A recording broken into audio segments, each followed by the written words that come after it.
In case there is time for questions, and as you can tell, we're running a little bit late, there's some cards in your seats, and maybe we can have a few questions at the end if time allows. You may want to write your questions, and staff from the Center for Latin American Studies will be picking them up during the event.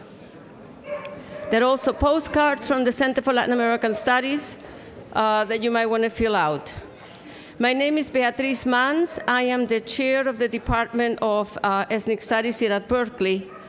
As a Chilean, as a woman, and as a Berkeley faculty member, I am thrilled and honored to have President Michelle Bachelet here at Berkeley, in the Berkeley campus. Démosle la más calurosa bienvenida a la presidenta de Chile, Michelle Bachelet.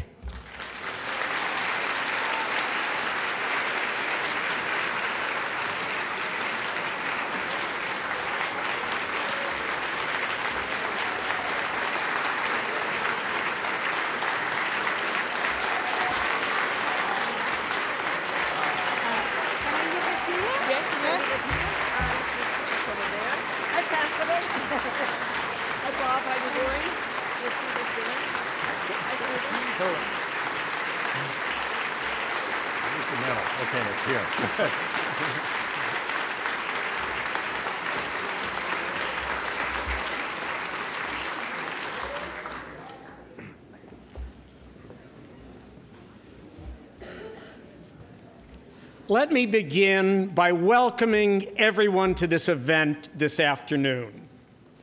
I'm Harley Shaken. I'm the chair of the Center for Latin American Studies, and I'm very pleased and honored to be here. President Bachelet, Ministers Foxley, Lavados, and Tocman, Ambassador Fernandez, and distinguished Chilean guests. We are especially pleased and deeply honored to welcome you to the Berkeley campus.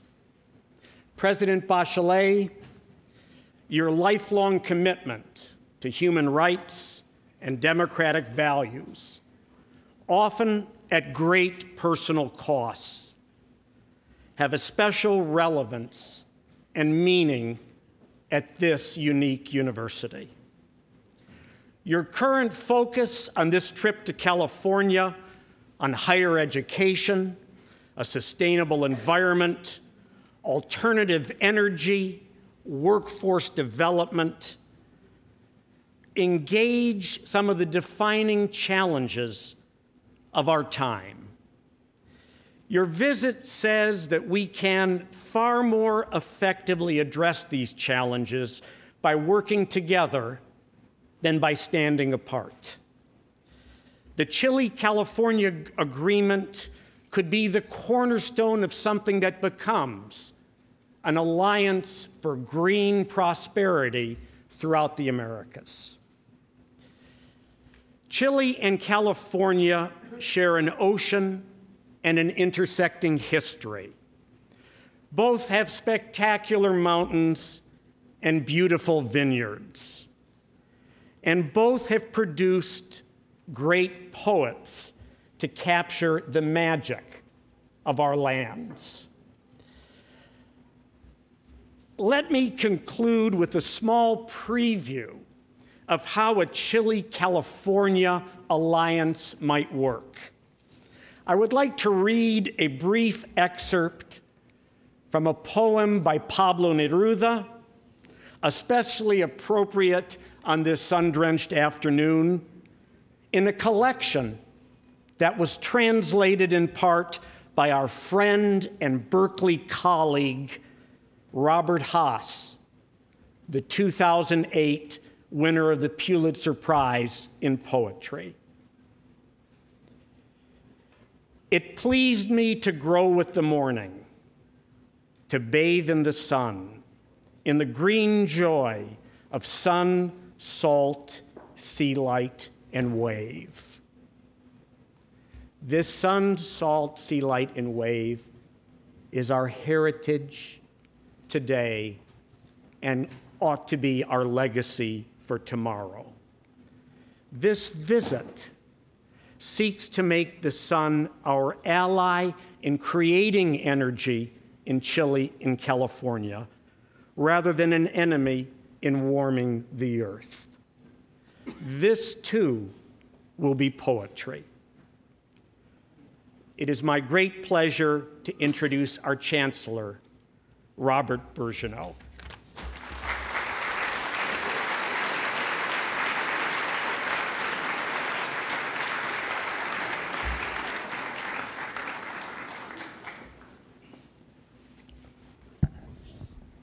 Thank you so much, Harley. President Bachelet, honored guests, colleagues and friends, ladies and gentlemen. As you just heard, my name is Robert Birgeneau, and it's my special privilege to serve the University of California, Berkeley as both a professor of physics and as its chancellor.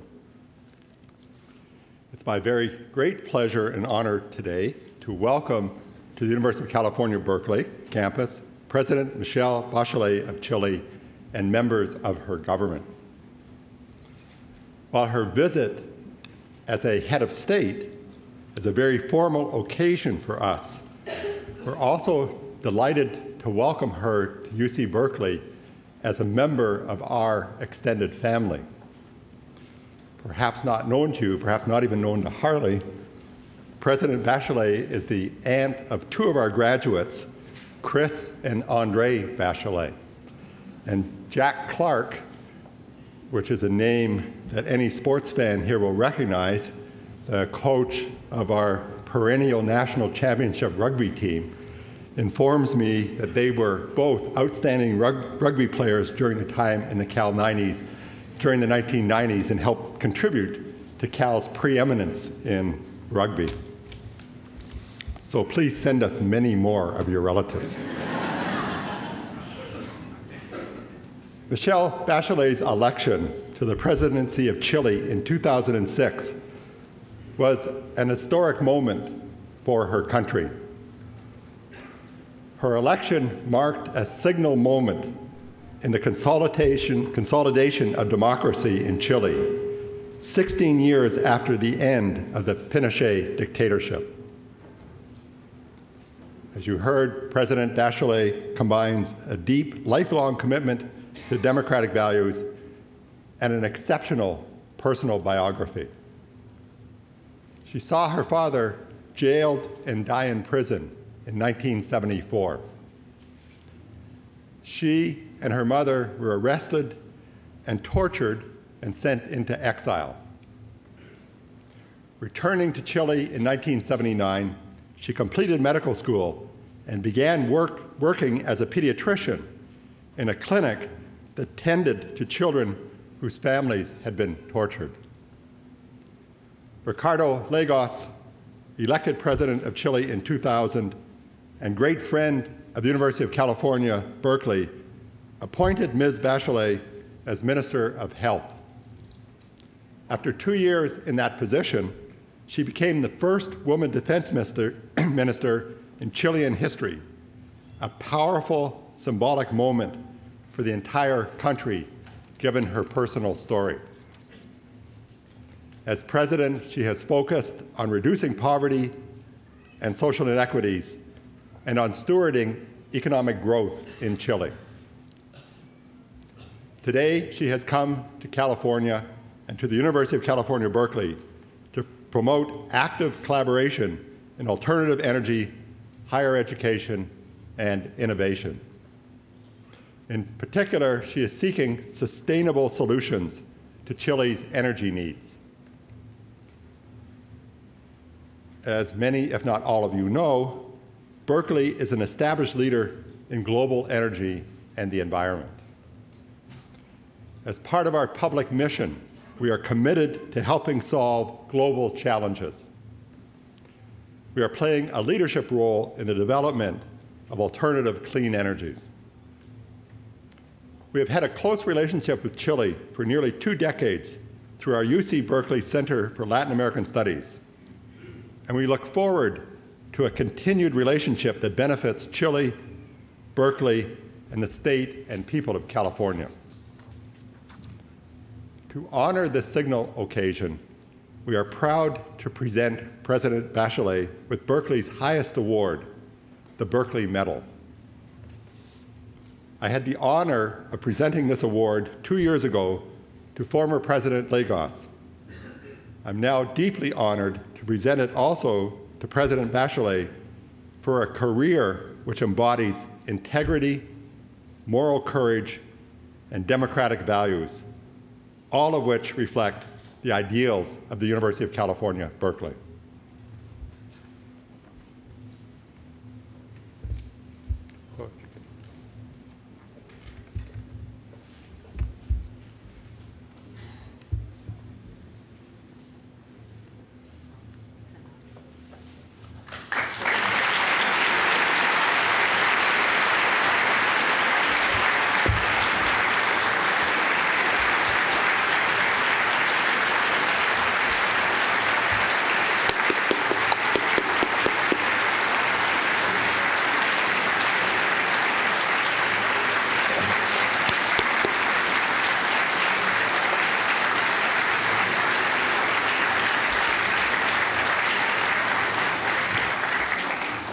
And obviously excellent in all things. I'm sure you noticed that she chose the color of outfit to match Berkeley blue and gold perfectly. I now invite President Bachelet to address us on the transformation of Chile.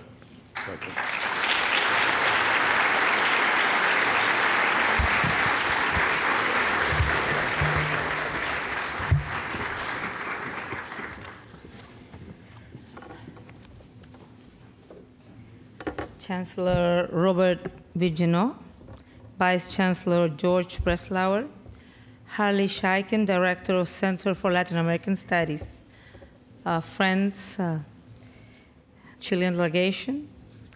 I would like to express my appreciation for the invitation extended to me, as well as the distinction you have given me by the President of the University of California. It really honors me as Chile's president, and I accept it as a recognition of the courage and dignity shown by the millions of Chileans I represent. We know exactly the tradition of the UC Berkeley's in supporting democracy, human rights, and humanist values all over his history. So it is for me a great honor indeed. California and Chile share a long history. Our relationship is long-standing and deeper than it may sometimes seem. And we have all gained greater insight since Isabel Allende wrote her magnificent book, Daughter of Fortune. Yet perhaps the area of greater intensity within this relationship can be found between the university communities of Chile and the state and the University of California in particular. Throughout our history, thousands of Chileans have had the privilege of studying at Californian universities, and afterward, they have returned to make outstanding contributions to my country's advancement. I refer not only to the agronomist who studied at Davis in the 1960s and returned to carry out our agrarian reform, but also to the economist, social scientist, political scientist, and artist whose works and research have enriched our ideas and our culture. Thus, California and Chile are linked by a deep bond and a sense of community. And for that reason, I have looked forward to coming here to share the good news of Chile's success. And as the Chancellor mentioned my two nephews, that they are Americans from now, I just have to tell you that in Andrew's case, he became after the captain of the national rugby team of the United States. So he did really give a great, he made his best to represent the United States. Well, what I want to share with you is what's going on with Chile in all of these years. And I have also come to invite you to consider the transformation of Chile, but not only Chile, but also other emerging countries from a different point of view, and to see the future of the world, and especially the developing world, with new eyes. My hypothesis is simple. The world is entering a new phase, a time of political, social, and economic reordering, which is different from anything we have known in the modern era. The most significant and distinctive feature of this new era is the emergence of the developing world and the consequent reordering of the international system. During the past 30 years alone, the number of people living in high-growth economies or in countries with per capita income at OECD levels has quadrupled, increased from 1 to 4 billion, and the majority of these people live in the developing world. I would like to quote from the growth report from the World Bank just released by a group led by Michael Spence, in which our foreign minister also participated. I quote, "There is, perhaps, for the first time in history, a reasonable chance of transforming the quality of life and creative opportunity for the vast majority of humanity." That is a major change. Of course, it's yet a challenge. That work is not done yet, but there is the possibility. And it may be the most positive change humanity has experienced in all of our history. However, it is not how the situation tends to be viewed. On the contrary, the developed world seems to feel threatened by this prosperity, while the many transnational problems associated with globalization seem to be overwhelming the international community. My invitation is to rethink some of these issues. Opportunities always involve risk, but they do not cease to be opportunities for that reason. Yes, this new era presents threats which must be faced. Yet, I am convinced that it also provides us with the opportunity to work collectively to construct a 21st century which will be better than the 20th. I must acknowledge that much of my optimism stems from the fact that I am the president of Chile, one of the success stories which has been demonstrating to the world that in Latin America as well, there are countries moving with rapid strides toward development. How different today is Chile from the country it was in the 1960s? How much has changed since our return to democracy 18 years ago? In 1990, our GDP was $30 billion. Our per capita income was $2,400 US. Measured at purchasing power parity, it reached $4,000. And 4 out of 10 Chileans lived in poverty. Today, our GDP is $170 billion, or nearly $10,000 per person at purchasing power parity, $14,000.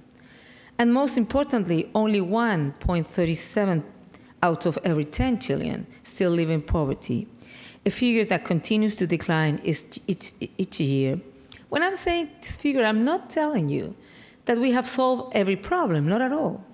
What we try to explain to you is that we have been successful in the objectives of building a more just solidarity society. And that's why for us it's so important to continue doing things, always hand by hand, economic growth, but with equity, equal opportunities, and social justice. We have become a mid-sized and emerging economy. Numerous studies tell us what Chileans already know, that Chile is one of the countries with the potential to join the fully developed economies over the short time. Accordingly, our great objective today as a nation is to take this definitive step, this leap towards full development. To reach this goal, my administration is focusing its efforts in a lot of different social policies, and I'm talking about some of them later on. But one of them, for me, is crucial, because I think what is essential in a country, in a nation, in its people. So we need to invest in our people, invest in building human capital in our society. We want Chileans to feel secure in the face of the competitive demands of globalization. For that reason, we are laying the basis for a new social protection system. In 2010, when we celebrate 200 years of our country's independence, Chileans will enjoy an effective network of public services which guarantees access to quality health care, education, housing, employment, and pensions, thus protecting each individual from infancy to old age. That's our aim, that's our objective, and that's what we're working for. Yet, because we also want to ensure that everyone enjoys the same opportunities and is able to be part of the prosperity of the country. So it is a matter of social justice. And on the other hand, to be able to compete effectively is that our leading priority right now is education. This year, last year, I decided a new budget for education. This year we are having in our public schools and universities $1,800 million more than last year, because for us education is a priority. And maybe some of you don't know, but Chile is a country that has guaranteed already 12 years free of charge. Then everybody can study between what you call elementary school and a junior high or middle school. But we want to go further than that. We know that access to education is not our problem. Our problem now is how we improve the quality of education. Because still in Chile, there are inequities regarding where you have born, if your family is rich or not. The education you will get in our country is not the same. And that's why today's reform in education, the principal objective is not access, because that's already guaranteed. And so that's not enough. So now we need quality education, so every young boy or girl in our country will have the opportunities. And also the other priority is to start as soon as possible, because inequalities in Chile start from the crib, as I may say. So we need to fight against inequality from the crib. So that's why I have put in so much priority in nurseries and kindergartens, policies, so we can bring to our children, especially the ones who are more vulnerable, adequate care, nutrition, and so on. And at the same time, in a country that 1 of every 3 families are led by a woman who is alone leading the family with its kid, the possibility to have their children and the good care will bring the possibility of that woman to work and to get out of poverty, or to have better conditions of life, her and children. So that's why we're putting so much interest in education in all its levels, also in the university and technical levels. But besides that, this year, Chile will create a new sovereign wealth fund of $6 billion with only one objective: financing the most ambitious scholarship program in our country's history at the best universities in the most advanced countries, starting with the United States and most especially with California. In 2005, 172 Chilean students went abroad to study. I increased, since I came into power in 2006, every year the amount of scholarships so students could come. But thanks to this bicentennial fund, by 2012, we will have 6,000 young people studying internationally. And during the coming decade, we will train more than 30,000 postgraduate students. So higher education will be our shortcut to development. But it also will bring the possibility that people will fulfill its dream, to get more opportunities, to have better jobs, better salaries, and to do what they have dreamed for in all life. In contrast to the 1960s or 1990s, we have not come here to ask for aid with its undertaking. Instead, we have come today to form an association between Chile and California as part of a new relationship between my country and the United States and the state of California. To take this final step toward development, Chile must move from an economy that exports raw materials towards to add value to these materials, but also towards a knowledge society. Toward this aim, we are designing a new system to promote innovation. And for this reason, we want to focus our cooperation on the areas that Chile would need in order to advance more rapidly along this path: human capital, high-quality education, innovation. We want this association to lead to public-private partnerships for research and development in areas such as energy efficiency, renewable energy sources, environmental and water management, biotechnology, and information and communication technologies. In the future, the problem will not lie so much in how to achieve growth. The growth report tells us, although it does not say it so explicitly, that just as humanity has learned to respect human rights and democracy has become an undisputed paradigm, we are also witnessing a massive and expanding learning process about how to manage the economy. This learning process is also evident in Latin America and the Caribbean, which are experiencing their 6th consecutive year of growth. It is clear that some of my region could have different perspective how to deal with this.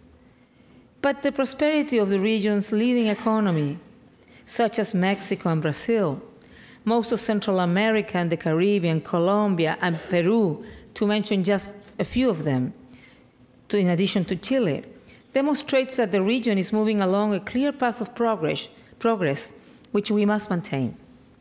To do this, we must strengthen our democratic institution and the rule of law, promote equity and inclusion for women, our indigenous people, and other marginalized groups, increase our productivity and competitiveness, and modernize our infrastructure, especially from the perspective of international integration. And all of this calls for a strong state. For these reasons, although our region's development is an essential key to our future, our fundamental concerns is with the deficiencies in global governance with which the world is entering the 21st century.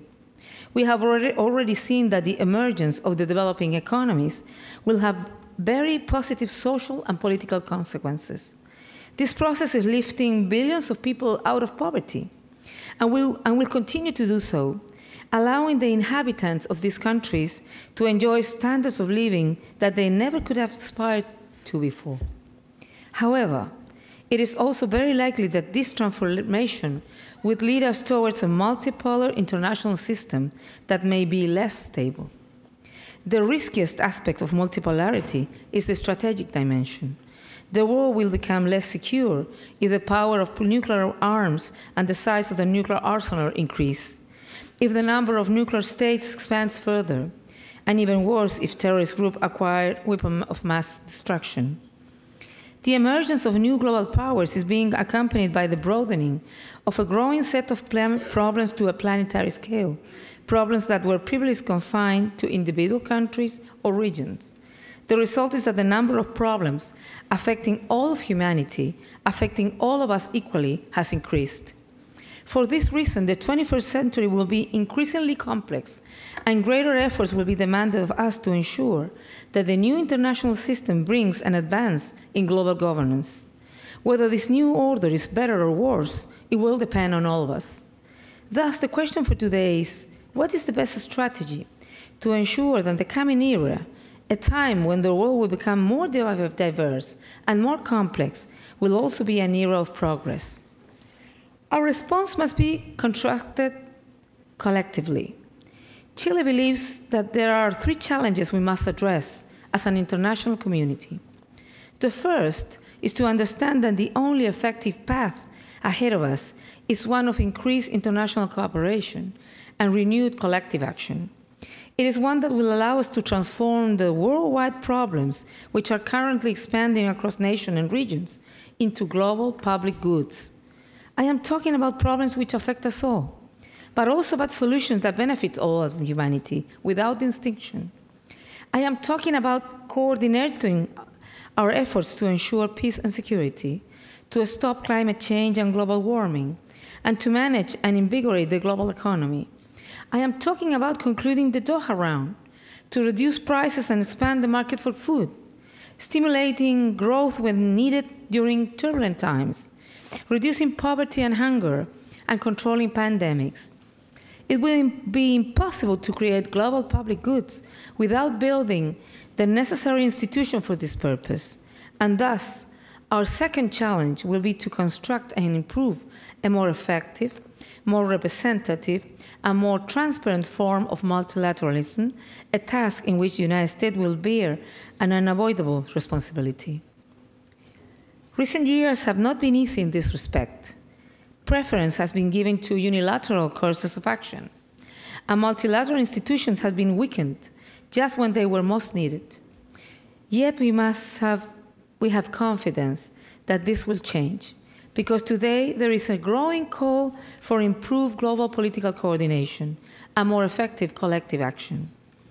The fight against global warming permits us to be optimistic to this respect. The process that began with the Bali conference was a step of great importance. It opened up the prospect of effectively reducing the increasing temperature of our atmosphere. Just as we have worked together to achieve agreement on global warming, it is imperative for us to expend our best efforts to create a set of global public goods that will increase governability in the new century.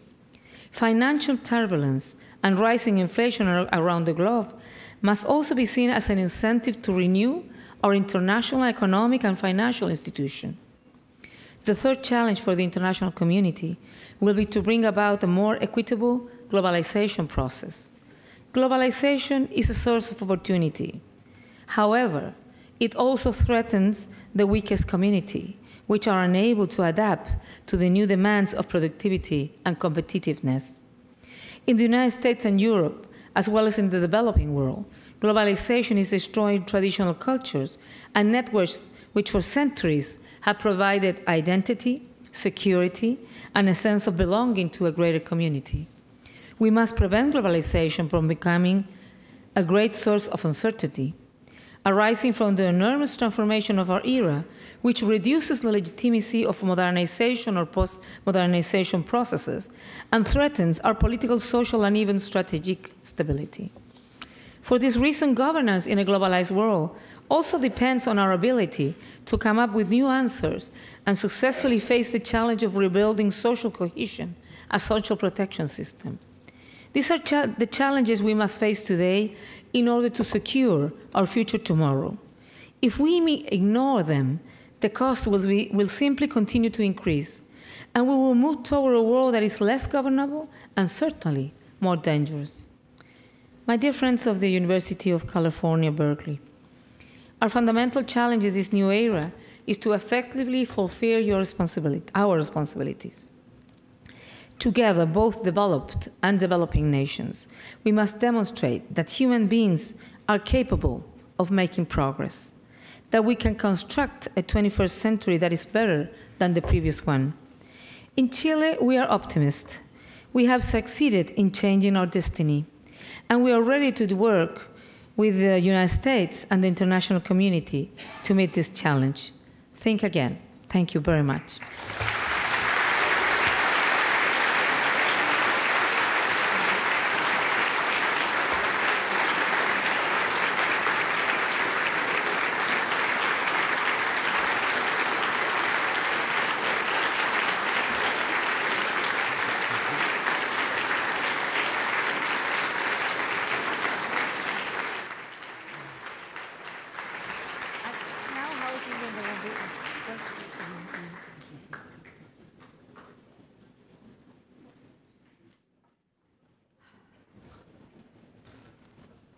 I'd like to thank President Bachelet for her remarks, the entire Chilean delegation for being with us this afternoon. Because we are running significantly late, we only have time for several questions that we've collected from the audience or that have been sent in over the internet. I should mention that there will be a webcast of the entire event available on the website of the Center for Latin American Studies tomorrow. The bad news is we don't have time for many questions. The good news is we hope this is the beginning of a relationship and a set of exchanges, so all questions neither have to be asked or answered today. So let me start with one of the questions from the audience.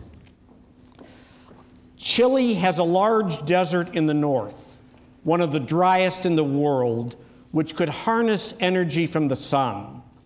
Does your visit to Berkeley, President Bachelet, hasten the development of solar energy in Chile? Without no doubt. I mean, that's one of the reasons to be here. Because, as I said, our purposes in our country is to produce equity, equal opportunity through all the country. And our desert, of course, lack of water and lack of possibilities of energy, because we have lots of water in the south, hydropower. So we are we're searching and looking for new ways of sources of energy and of clean energy. And of course, in the desert, the solar energy is something magnificent. And we are looking towards making a collaboration and cooperation to find new ways of, I would say, using that big opportunity that the desert brings. So we hope we can advance in concrete projects to be able to give the north of the country that potential and that capability. Anyway, we have in the north a lot of minings. Minery is one of the more important economical activities in the north. Not the only one, but it's a more important one. So in the meantime, we are developing also LNG plants so we can assure that the mining sector can continue working because of the lack of some other forms of energy, or because we wouldn't like to go as a first time in very not clean energy sources. So we are looking to all kinds of energy that will produce the benefits that our economy needs, and also to have the heating and the electricity that our people need. So the short answer is yes. Our last question, unfortunately. No, just. What? No, the answer to the other one is no. No. Very, very short, very quick. No. Maybe we have a little more time. A little more time? I don't know. I suppose so. Sure. It depends. We'll take two more questions. Let me take another one from the audience. How will you balance Chile's need for energy with your concerns for global warming? Well, of course, it is a challenge. And it is a challenge not only for Chile, but for any country. But in the specific case of Chile, it's particularly a challenge because we are today, we are 70% importers, and we are depending too much in fossil fuels. So that's why, since I came into office, I asked the Ministry of Energy to develop a new energy policy.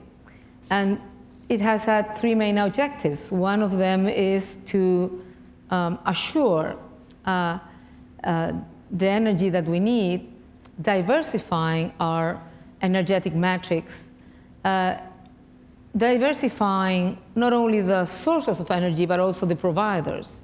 Because now we are much dependent on in water in the south, and we have been with droughts because of this climate changes we have been having happening in our country. And on the other hand, some coal, and on the other hand, we import natural gas from Argentina, and oil and diesel and different sort of energy and fuels. So it is a challenge. That's why one of the main purposes or cooperation program of this partnership for the 21st century between Chile and California, the energy is one of the main issues there, because I think in California, as I've heard and as I've seen the figures, you are capable of doing that to meet that challenge adequately, because you have been able to maintain energy supplies, but at the same time separated from the economic growth. So it hasn't been the demand of energy has been not that big as at the growth of the economy. through efficiency plans, because that's all the part of our policy.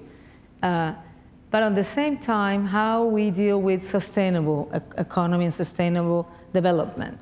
So it is a challenge, but I have in my project, in my governmental program, that we have during the 4-year term to develop the new sources of energy, at least 15% of new renewable energies. And now we're talking about hydro, of course, but we are talking also about wind energy. We're talking about biomass. We're talking about geothermia. We're talking about, well, one day we haven't done anything yet about tidal energy and so on, because we have a long coast, a lot of sea. So we need to use our natural resources in a more adequate way. So it is a challenge, but we are in our country, we're aware that we need to face this challenge. We do believe that climate change is a reality, and we do believe that everybody has responsibilities. I mean, of course, we can discuss who emits more, but the important thing is, and I am positive, but after Bali, that we need to rush our work in the post-Kyoto roadmap, because it is indispensable that each of us make decisions in order to meet some goals in efficient energy and in safe energy, in adaptation and mitigation to all the climate change effects. So it is a challenge, but that's why we're here. Great. And one final question from the internet, which also comes on energy. In California, there is much talk about alternative energy creating jobs rather than being a drain on the economy. In an economy such as Chile's, do you view the move to new forms of energy as creating employment or being a burden on the economy? No, I think it creates new employment, absolutely. I mean, for example, there are lots of things we haven't done yet. We are thinking on, we are not producing biofuels at the time, but we are going to go in that direction, but we want to use biofuels of second generation. We don't want to use anything that could increase the food crisis. And we are going to work probably in cellulose, grass, and all that sort of things we were discussing here at the Berkeley Lawrence Laboratory. And we think that all these possibilities and the incentives that we're giving to produce enthusiasm in the entrepreneurs to create and to work with all these kind of energies, I think it will produce much more employment. I don't believe at all that this will create unemployment. No, I think it's a wonderful opportunity. And I can take 2 more questions. 2 more not questions? Necessarily about, absolutely. Not necessarily about energy. We have.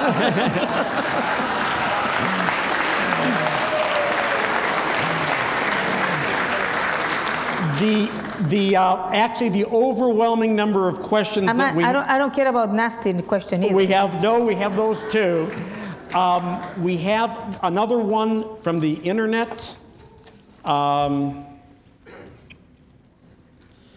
Why is Chile not yet a party to the International Criminal Court? Oh. No. The answer is very easy. Because Chile was one of the 10 countries that was behind the creation of this court. So for us, it's a big want that we're not yet there, but we'll be there. In the first line, we have people from our parliament. And unfortunately, we haven't had yet the approval from all the parliament to be part of this. But I'm an optimistic woman, and I think we will be there. I mean, we would like to be the first 10, the first 100. We're not yet there, but we'll be there because we do believe that specifically where it works, the tribunal, that it is in the countries where justice doesn't work, where the rule of law does not work. That's why you need those kind of trials, of tribunals. And I believe that is a necessity. So I'll do my best efforts to be able that Chile will ratify this decision to be part of the TPI. Mm-hmm.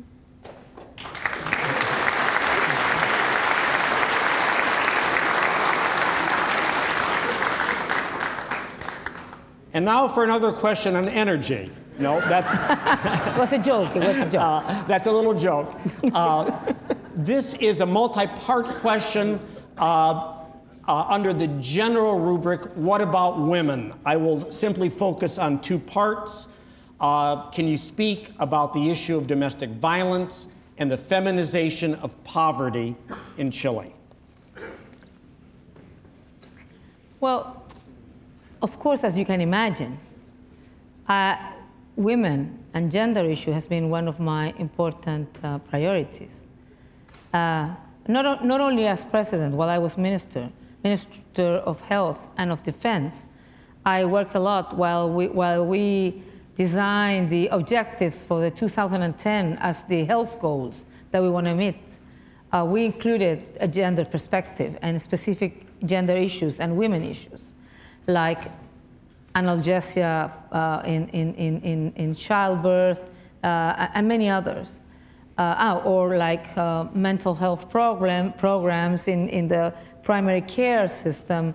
It's not only for women, but there was, I would say, a large proportion of women who had depression or other sort of diseases, or at least they recognized they had it. I mean, but anyway, which was the real reason, I don't know, but more women went to the doctor to ask for help for these sort of things. And, but on the same hand, and of course, a lot of special programs for children and so on. In Defense Minister, I also make big efforts so women could have open all the alternatives. And as a minister, I pushed very hard in the different armed forces, especially in the Navy, who was the ones who did not have women inside the Navy, in ships, I mean. And I was very pleased as president to go to the first day where the first women enter in the academy, a Navy academy. And it was wonderful because I was pushing 3 years for this, and it worked. So so as that, I could tell you many things we have been doing for the women. Of course, as a president, you have more alternatives. And I've been working in many things. Things like how you increase employability of women. All I told you about children and mothers and childcare and so on. Also about, for example, pensions. The pensions payment when you get divorced, is that the right word? Yeah, that. We passed many laws, so men, please don't hate me. But so the man who did not pay it, well, he has to respond to it. And during the last year, and we had effects on this. So it is working. We have also established a lot of laws so women who work can have enough time to go to breastfeed the children. I mean, a lot of different issues. Regarding the last positive thing, and then I'm going back to the bad things that you just asked. The positive things too is that maternal mortality rate is very low. It's the same as the OECD countries because we have a health system that has a very low maternal mortality rate, childhood mortality rate, and so on. And the last thing we are working right now, and this is very difficult, but we are doing it, and it's a bill, it's in the law, it's in the Congress. It's from one of my commitments I did during my campaign. And I said, I will try to do as best as I can so women and men who have the same job have the same salary. And we send a bill in that, and I hope they will approve it soon.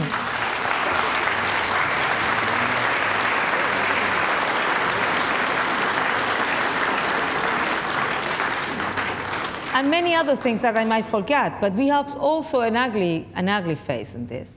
And one ugly face is, unfortunately, home violence against women and against children.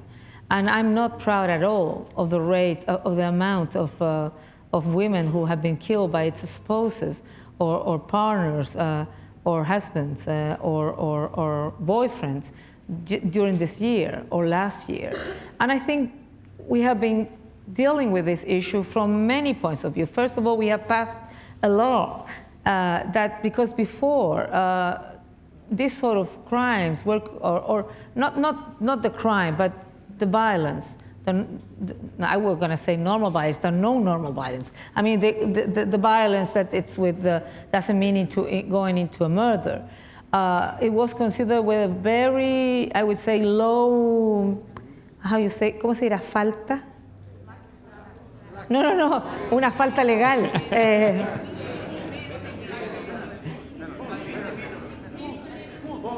Misdemeanor, and not a crime. And now a fault and not a crime. Now it's considered a crime with its. So I mean, we are increasing the penalties for violence against women or children, and on the other hand, we have developed houses for the women. We have two kind of houses. Houses where women go there, the house of the women, and they receive medical attention, psychological attention, legal attention, and also they help her to take decisions and to get a job after that.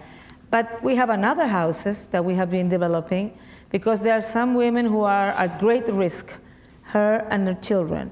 So we have saved last year for 480 women from being murdered, and we are happy about that. But still, we need to find out what else we can do. Why society is having this kind of behaviors. So in that sense, when I'm talking about nurseries and kindergartens, it's not only a matter completely of specific care for the children that day. I think that in order to have a better future for everyone, we need to have protected infantry. There's lots of neuroscience studies. I think some of California that shows that children who goes into violence, into delinquency, into other disadapted behaviors, most of the time they were abused as a child, they were abandoned, they received violence. So they repeat the model they learned when they were kids. So we are also, through these programs in nurseries and so on, we think we can deal with this issue too. And on the other hand, we can teach children, little girls and little boys, not when they're youngster, when they have to respect each other. And I think we have to work in all those different levels. But I still say I'm not proud of the figures that my country had. And the last thing was? The last No, about the women, you said 2 points. I forgot. Well, one was on violence, and domestic violence, and the other was on the feminization of poverty. Oh, well, that's something that has been a trend in Latin America for so many years. And it's in our country, it's still so. Because, you know, we decreased poverty, as I said, from 1990, it was 39%, almost 40%, to in year 2006, 13.7%. That's as a national rate. But when you look at it more in detail, you see that you can focus on which groups are specifically the ones who are more poor. And it's targeted clearly in women's who are head of families. You know, these women who were abandoned by their husbands, and they are with the kids. Probably they were a housewife.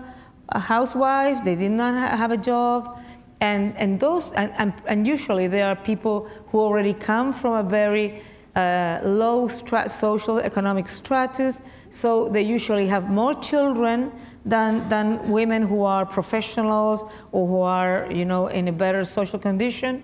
And so it happens in Chile today that the poorest are the women who are alone with the kids, because you have more kids in the poor families, and the indigenous group, even though the decrease of poverty in the indigenous group has been twice as fast as in the rest of the population, but still is higher than other parts of the Chilean population.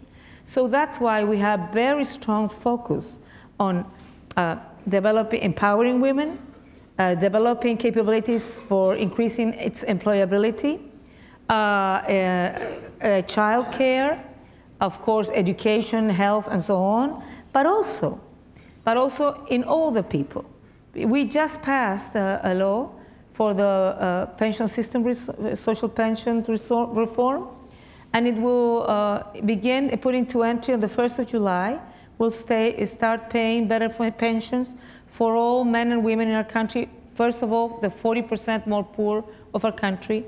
And in this thing, from every 10 pensions,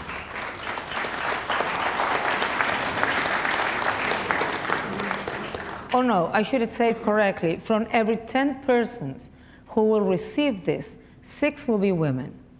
And is this because it's a sexist law? No. It is because women were worst. I mean, they did not have this possibility. So they will be the main beneficiary of it. And we will do something that I don't think it's in many countries. You know, when I was a candidate, the other candidates said that they will give a pension to the housewives. So I asked my people, is that possible? Have you seen that anywhere, any part of the world? They said, no. Nowhere that we know. And when I heard what the other candidates said, it was the way they put it. I didn't think it was a solution, because some of them said the husband have to pay the money for its pension and the money for the wife. I said, yes, that is a good solution for people who is rich, but they don't have the problem of a pension anyway. But I started doing this job of looking how we reform the pension system, and I give them the task. And I said, look, if we can give pensions to the housewife. And we find a way, because we find that women have to work their whole lives, but without salary, and they have raised their families. So now, from the 1st of July on, we'll be paying pensions also, not only to the people who have work, but also to the women who have work, but at home without salaries. And I think that's also very important.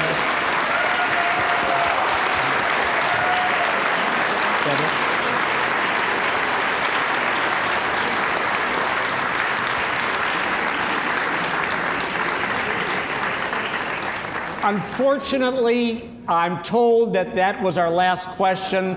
But let me just say before we conclude, we genuinely hope to have an ongoing relationship with President Bachelet, many of the others who are here today. So please join me in telling her how much we appreciate this visit. Thank you. Thank you very much.